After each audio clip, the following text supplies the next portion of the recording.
Battle through the heavens की सोसम से video के अंदर एक बार फिर से आपका स्वागत है। तो इस वीडियो के अंदर हमें देखने को मिलने वाली है एक टियर 9 की पिल और साथ ही में ब्लैक डिमन लाइट का कैट भी देखने को मिलने वाला है। और अब ये ब्लैक डिमन क्या बवाल चीज है वो तो आपको आगे वीडियो में ही पता चलेगा। तो चलिए यार तो बकवास में करते हुए वीडियो करते हैं शुरू। तो वीडियो की स्टार्टिंग में हम देखते हैं जियावियन को, जिसके ऊपर वे पूरे क्राउड की नजरें टिकी होती है। और तभी वो जो बुड्ढा हुई होता है वो जियावियन को देख के कहता है कि जूनियर अगर तुम अपनी जुबान का यूज करते रहते हो तो तुम्हें कद्दू कुछ नहीं मिलने वाला। और ये कहने के बाद उसकी नजर जाती है जियावियन के फ्लेम कलरन के ऊपर, लेकिन वो उसके अंदर से कोई भी मेडिसिनल फ्लक्चुएशंस को सेंस नहीं कर पाता। तभी बुड्ढे हुए के चेहरे पे आती है एक चिढ़ाने वाली स्माइल। ये देख के जियावियन भी मुस्कुराने लगता है और तुरंत ही खड़ा हो जाता है। और जैसे जियावियन अपनी जगह से खड़ा होता है तभी जियावियन का वो जो फ्लेम कलरन होता है वो खतरनाक तरीके से कपकपाने लगता है। और ऐसे सीन को देख के वहाँ पे मौजूद लोगों की आंखें एकदम हैरानी से भर जाती है। और इस सीन को देख के स्मॉल पिल टावर के फर्स्ट एल्डर भी कहते हैं कि उस फ्लेम कलरन के अंदर से एक हल्की सी मेडिसिनल फ्लक्चुएशंस फैलने लगी है। और फर्स्ट एल्डर के मुंह से निकले इन शब्दों को सुनकर जो बचे हुए 6 एल्डर होते हैं वो शॉक्ड हो जाते हैं, क्योंकि अपनी खतरनाक एबिलिटी के साथ भी ये लोग जियावियन के कलरन के अंदर से कुछ भी सेंस नहीं कर पाते। लेकिन जो शब्द भी फर्स्ट एल्डर ने बोले थे वो उन पे बिल्कुल भी शक नहीं करते। और इन सभी की हैरानी से भरी नजर जाती है जियावियन के ऊपर। और ऐसी खतरनाक कपकपाहट की वजह से ओल्ड मैन हो भी थोड़ा शॉक्ड हो गया था।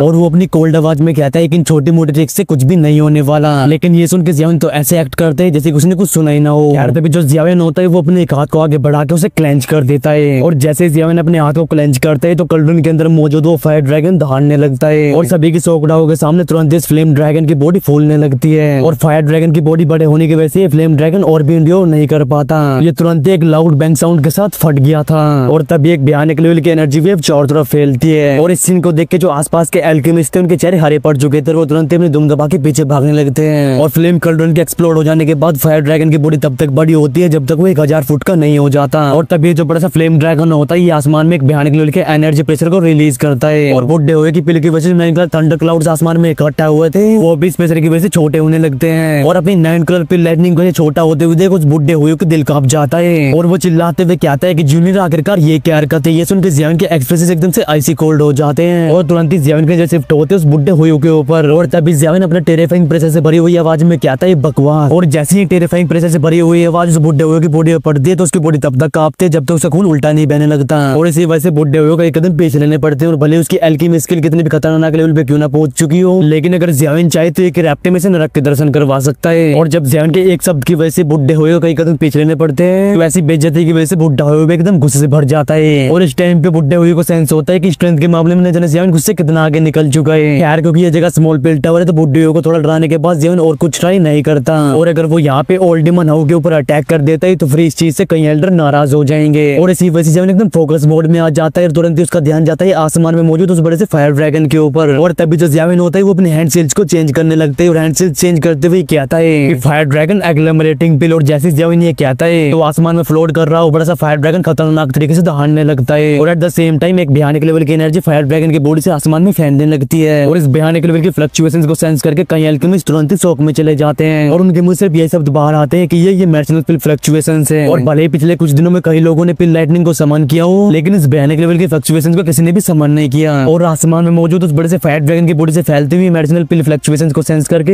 एल्डर जुआन कोंग से चिल्लाते हुए कहते हैं फ्लेम से दोबारा क्रिएट किए गए ऑब्जेक्ट में एक मेडिसिनल पिल को छुपा के रखना। और ये कहने के बाद उनका ध्यान जाता है मास्टर याओलो के ऊपर। और वो कहते हैं कि बुड्ढे याओ ऐसे मेथड को तो भी परफॉर्म नहीं कर सकता। तो फिर जियावियन ने आखिरकार से कहां सीखा। ये सुन के मास्टर याओलो भी कुछ कहना चाहते थे लेकिन उनके दिमाग में कोई भी रिप्लाई नहीं आ रहा होता। इसी वजह से वो कड़वे तरीके से अपने सर को हिलाने लगते हैं। और ऐसे ऑब्जेक्ट को क्रिएट करना जो कि मेडिसिनल पिल को अपने अंदर रख सके, इसके लिए जिस खतरनाक लेवल का फ्लेम कंट्रोल और स्पिरिचुअल स्ट्रेंथ की जरूरत पड़ती है उसे हासिल करना नेक्स्ट टू इम्पॉसिबल है। मतलब बहुत ही ज्यादा डिफिकल्ट है। और एक ऑर्डिनरी एक्सपर्ट इस चीज को परफॉर्म नहीं कर सकता। यहाँ तक कि मास्टर याओलो भी अभी इस चीज को परफॉर्म करने के कैपेबल नहीं है। और मास्टर याओलो ने भी एक्सपेक्ट नहीं किया था कि जियावियन इसे खुद से ही मास्टर कर लेगा। और जब ऐसे सीन को देख के मास्टर याओलो की थोड़ी सरप्राइज फील कर रही होती है तो क्राउड के अंदर कुछ और ऐसे एल्केमिस्ट होते हैं जो कि जियावियन के द्वारा परफॉर्म की गई इस टेक्निक को पहचान लेते हैं। और इस टेक्निक को पहचानने के बाद वो लोग जियावियन की दबा के तारीफ करते हैं। और यहाँ पे मौजूद सभी एल्केमिस्ट में जो भी इस टेक्निक को परफॉर्म कर सकते हैं उनके नंबर 5 से ज्यादा नहीं है। और अभी स्टोन स्टेज के ऊपर मौजूद वो साउथ एल्डर भी थोड़ा सरप्राइज फील करते हैं। अभी एक एल्डर कहता है कि याओ चेन का डिसाइपल सच में काफी ज्यादा ब्रिलियंट है। यार जैसे उस बड़े से फायर ड्रैगन के अंदर से निकल रही एनर्जी फ्लक्चुएशंस बढ़ती जाती है तभी आसमान में एक बैंग का साउंड सुनाई देता है। और तभी सभी लोग सेंस करते हैं कि आसपास की जो रोशनी है वो काफी डिम हो चुकी है और आसमान में बादल इकट्ठा होने लगे हैं। और आसमान में इकट्ठा होने वाले बादल कोई ग्रे कलर के थंडर क्लाउड नहीं होते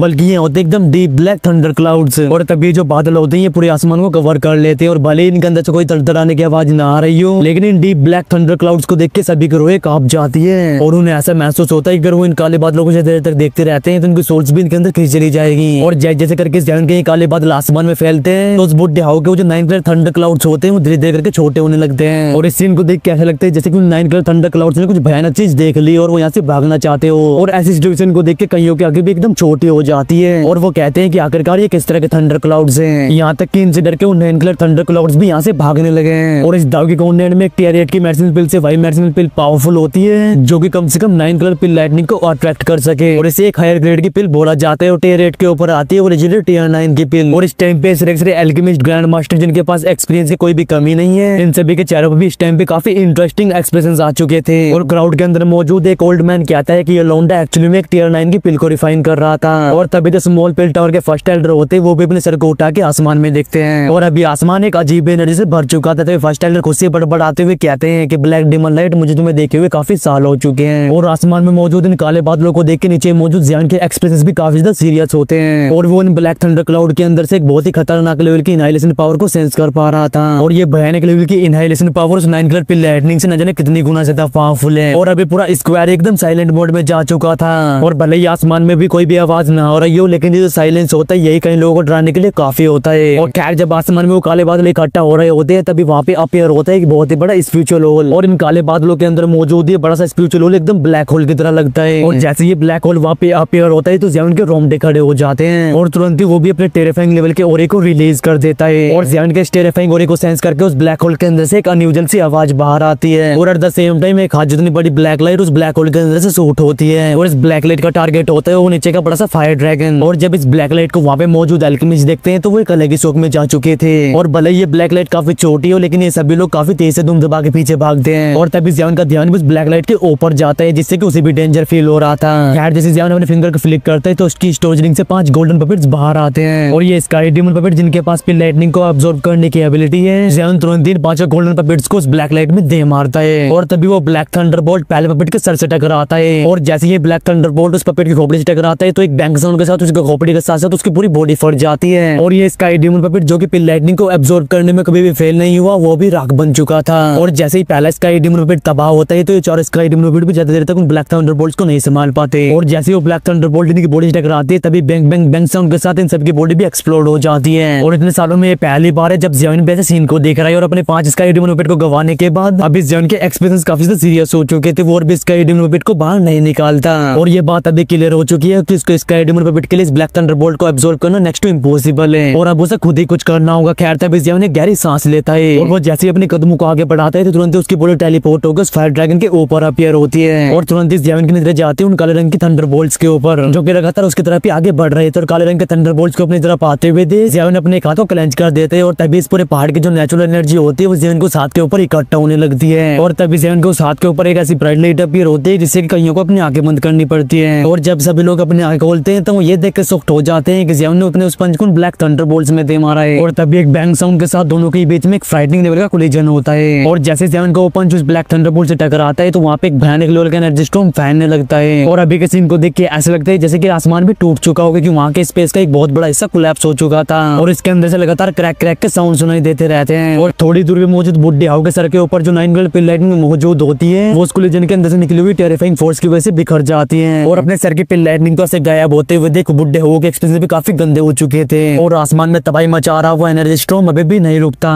और उसके 10,000 मीटर के रेडियस का जो आसमान था वो भी इस टाइम पे एकदम ब्लैक हो चुका था। और इस भयानक लेवल के कोलिजन की वजह से स्पेस को भी अपने आप को हिल करने में काफी परेशानी का सामना करना पड़ता है। और आसमान के इस काले स्पेस को देख के अभी सभी के एक्सप्रेशन एकदम से चेंज हो चुके थे और भले ही लोगों की एज कितनी भी क्यों ना हो चुकी हो मतलब ये कितने भी सालों से क्यों ना जी रहे हो लेकिन उन्होंने भी ऐसे भयानक लेवल का कोलिजन काफी कम बार देखा है। और अभी सभी को सेंस हो रहा होता है कि अगर वो अपनी स्ट्रेंथ के साथ भी इस फ्राइटनिंग स्टॉर्म के अंदर एक सेकंड भी रुकते हैं तो उनका नामो निशानी मिट जाएगा। यहाँ तक कि उनकी सोल भी नहीं बचने वाली वो भी सैटर हो जाएगी। और ज़ियान के खतरनाक लेवल के पंच को देख के स्टोन प्लेटफॉर्म के ऊपर मौजूद वेल्डर भी शॉक्ड हो जाते हैं और वो खुद से बड़बड़ाते हुए कहते हैं कि ये लौंडा एक्चुअली में सीधा ब्लैक डिमन लाइट से भिड़ रहा है। फर्स्ट एल्डर अपनी हल्की सी आवाज में कहते हैं कि ज़ियान के अभी की स्ट्रेंथ दाऊसेंग के 1 स्टार के इनिशियल स्टेज पे है तो उन्हें इस ब्लैक डिमन लाइट से निपटने में कोई भी परेशानी नहीं होनी चाहिए। और भले इस ब्लैक डिमन लाइट का साइज भी बिल्कुल 9 कलर पिल लाइटनिंग जितना ही हो लेकिन उसके अंदर के डिस्ट्रक्टिव पावर 9 कलर पिल लाइटनिंग से कहीं गुना ज्यादा पावरफुल है। और ज़ियान ने भी जिस लाइटनिंग थंडरबोल्ट को डिस्ट्रॉय किया था वो एक लिए बैंसिंग को भी सीरियसली इंजर्ड करने के लिए काफी थी। और जैसे फर्स्ट एल्डर के हल्के सब दिन बाकी के एल्डर्स के कानों में पड़ते हैं तो इन 6 के 6 एल्डर्स के दिल अंदर से कांप जाते हैं और इन सभी का मुंह से सिर्फ एक ही शब्द बाहर आता है, वो कहते हैं 1 स्टार डोजिंग। और भले ये लोग ज़हन की स्ट्रेंथ को सेंस कर पा रहे थे, लेकिन जब फर्स्ट टेलर इस चीज को कंफर्म कर देते हैं तो ये लोग अपने आप को शॉक होने से नहीं रोक पाते और ये लोग अपनी पूरी जिंदगी ट्रेनिंग करने के बाद जैसे जैसे करके इस बेंचिंग क्लास तक एडवांस कर पाए हैं। लेकिन ये लोंडा जिसकी एज अभी इतनी कम है, ये ऑलरेडी दाओशिंग क्लास में एंटर कर चुका है और इनके पास भी इस चीज को मानने के अलावा कोई और ऑप्शन नहीं होता कि ज़ियाओ इनसे सुपीरियर है। खैर तभी एक एल्डर कहता है कि सिलेक्शन कंपटीशन का विनर लगता है कि ज़ियाओ ही होगा और अगर ऐसी बात है तो फिर अलायंस के मैटर को लेकर ज़ियाओ के पास एक एक्स्ट्रा वोट होगा। और ये सुन के जो फर्स्ट एल्डर होते हैं वो थोड़ी देर तक तो शांत रहते हैं, लेकिन थोड़ी देर के बाद वो कहते हैं कि भले ही अलायंस हमारे पिल टावर के रूल्स के थोड़े खिलाफ हो, लेकिन एक टाइम पे आके हम लोगों को कुछ चीजों को छोड़ना पड़ता है और कुछ चीजों को अपनाना पड़ता है। और जो होल ऑफ सोल है वो बहुत ही ज्यादा स्ट्रॉन्ग है, ऊपर से हुन क्लैन उसे पीछे से सपोर्ट करता है और अगर पिल टावर भी फ्यूचर में सर्वाइव करना चाहता है तो हमें अलायंस को ज्वाइन करना ही होगा। फर्स्ट एल्डर आगे कंटिन्यू करते हुए कहते हैं कि टावर रूल्स तो तभी एग्जिस्ट करेंगे जब आगे जाके फ्यूचर में पिल टावर एग्जिस्ट करेगा और अगर पिल टावर तबाह हो जाता है तो फिर क्या हम इन रूल्स की बत्ती बना के अचार डालेंगे। और फर्स्ट एल्डर के इन शब्दों को सुनकर सारे के सारे एल्डर एक दूसरे के मुंह को ताकने लगते हैं और एंड में जाके इन लोगों को भी अपने सर हाँ में हिलाना पड़ता है। खैर आसमान में मौजूद हुआ एनर्जी स्टॉर्म काफी देर तक चलता रहता है और तकरीबन 10 मिनट बाद जाके एनर्जी स्टॉर्म सैटर हुआ था और जैसे ही एनर्जी स्टॉर्म बिखरता है तो कोलैप्स हुआ स्पेस अपने आप को हील करने लगता है और तभी एक पावरफुल सनलाइट इस पूरे माउंटेन के ऊपर फैलती, यानी कि वो काले काले बादल पूरे से गायब हो चुके थे।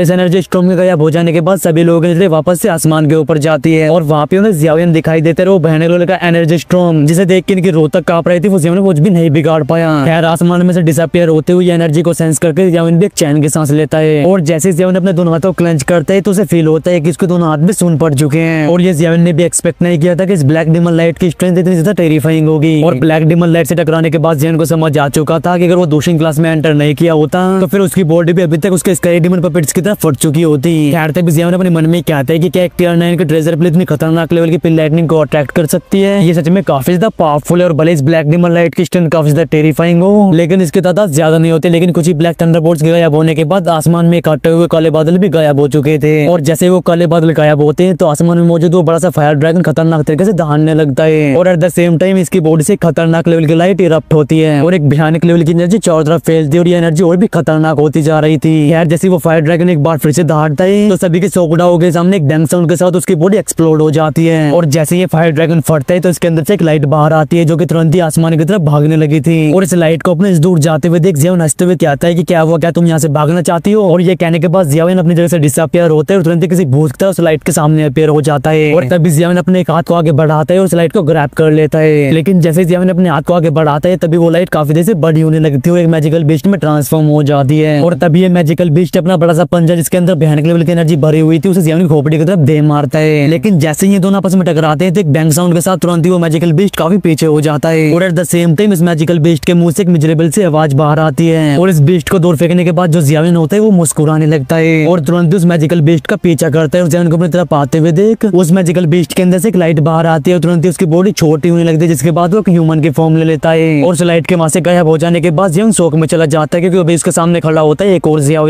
और अपने सामने एक और ज़ियाओ को अपीयर होते हुए देख ज़ियाओ भी थोड़ा अजीब फील करता है और वो कहता है कि ये तो काफी इंटरेस्टिंग बात है, ये पिल एक इंसान की फॉर्म भी ले सकती है और भले इस टियर 9 के ट्रेजर पिल के पास खुद की इंटेलिजेंस हो लेकिन वो अपने स्ट्रेंथ के दम पे ज़ियाओ जैसे पावर हाउस से फाइट नहीं कर सकती और ऊपर से ये पिल जो कि ज़ियाओ की फिजिकल फॉर्म ले चुकी थी सिर्फ इंसानी भाषा में बात करने नहीं आती और ये एक बार फिर से ज़ियाओ की तरफ देख के दहाड़ने लगती है और ऐसे अनएक्सपेक्टेड चेंज को देख के सभी की शौक से भरी आंखें देखती है आसमान को और भले ये लोग भी ट्रू एल्केमिस्ट हो लेकिन इनके लिए भी एक टियर 9 की पिल को देख पाना काफी ज्यादा रेयर है और इसी वजह से जब ये लोग देखते हैं कि पिल एक ह्यूमन फॉर्म ले पा रही है तो ये लोग भी काफी सरप्राइज फील करते हैं। यार तभी जो जुआन कोंगजी होते हैं वो भी हंसते हुए कहते हैं कि ये बड़ी अनएक्सपेक्टेड बात है कि लिटिल सैलो ने एक टियर 9 की पिल को भी रिफाइन कर लिया, लेकिन ये कौन सी पिल है क्योंकि बिना किसी फॉर्मूले के टियर 9 की पिल को रिफाइन करना ये इम्पॉसिबल है। ये सुन के मास्टर याओ भी अपने सर को हिलाने लगते हैं, वो भी ज़ियाओ के द्वारा रिफाइन की गई इस पिल को पहचान नहीं पा रहे थे और वो जिस चीज को इसके अंदर पहचान पा रहे थे वो होती है उस बोधिसत्व सीड की फ्रेगनेंस। लेकिन ये पिल बोधिसत्व पिल से तो बहुत बहुत बहुत ज्यादा पावरफुल है। यार तभी जो ज़ियाओ होता है वो इस पिल की टूची टिक्स के ऊपर ज्यादा टाइम वेस्ट नहीं करना चाहता था और इसी वजह से जैसे ज़ियाओ को मौका मिलता है वो तुरंत उस मेडिसिनल पिल को दबोच लेता है और जैसे ज़ियाओ उस पिल के माथे को टच करता है तो उसकी जो पूरी बॉडी होती है वो कांपने लगती है और तुरंत उसकी बॉडी काफी देर से छोटी होने लगती है जिसके बाद ये टियर 9 की पिल अपनी रियल फॉर्म यानी कि पिल की फॉर्म ले लेती है जो कि एमोरल कलर की थी और अभी ये एमोरल कलर की मेडिसिनल पिल ज़ियाओ के हाथ के ऊपर सस्पेंडेड होती है। वेल इसी सीन के साथ हमारा ये वाला पार्ट यहीं पे खत्म होता है और इसके नेक्स्ट पार्ट में अपने ज़ियाओ और मास्टर याओ वापस फॉलिंग स्टार पवेलियन जाने वाले हैं जिसके बाद इन सभी फैक्शंस के बीच एक मीटिंग होगी और उस अलायंस का नाम रखा जाएगा जो कि हमें ऑलरेडी पता है। तो इसके नेक्स्ट पार्ट के लिए आप वीडियो को लाइक कर सकते हो